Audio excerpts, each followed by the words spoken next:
मेलघाट में बीते शुक्रवार से जारी भारी बारिश से जनजीवन अस्त-व्यस्त बना देखा गया। लगातार बारिश के कारण क्षेत्र के सभी नदियों का जलस्तर बढ़ गया है। इसके अलावा सभी नालों की स्थिति हाउसफुल बताई जा रही है। बारिश से विविध मार्ग की सड़कें उखड़ जाने से यातायात को लेकर वाहन चालकों को परेशानी उठाते देखा जा रहा है। जंगल सीमा क्षेत्र से सटे वनग्राम के मिट्टी मुरुम के रास्ते बारिश के पानी में बह गए। वनग्राम के रास्तों पर जल जमाव से मार्ग तालाब का रूप धारण किए जैसा नजारा देखने को मिलता है। सूत्रों की माने तो बीते शुक्रवार से मेलघाट के सभी क्षेत्रों में जोरदार बारिश होने की खबरों के साथ आगामी 1-2 दिन और तेज बारिश होने की जानकारी दी जा रही है। बारिश को लेकर कहीं सुखद तो कहीं आफत पड़ने के समाचार मिल रहे हैं। क्षेत्र के अति दुर्गम ग्रामों के रोड रास्तों को भारी बारिश से प्रभावित होने की बात ग्रामीणों में कहीं सुनी जा रही है।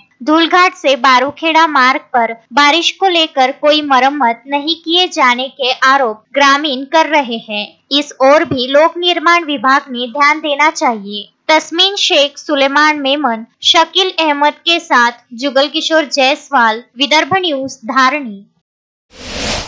प्रत्येक प्रजातीची फुलझाडे व फळझाडे मिळण्याचे विदर्भामधील एकमेव ठिकाण गायत्री नर्सरी,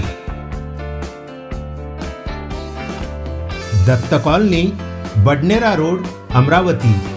अधिक माहिती करिता संपर्क साधा 9075575317 9325303223।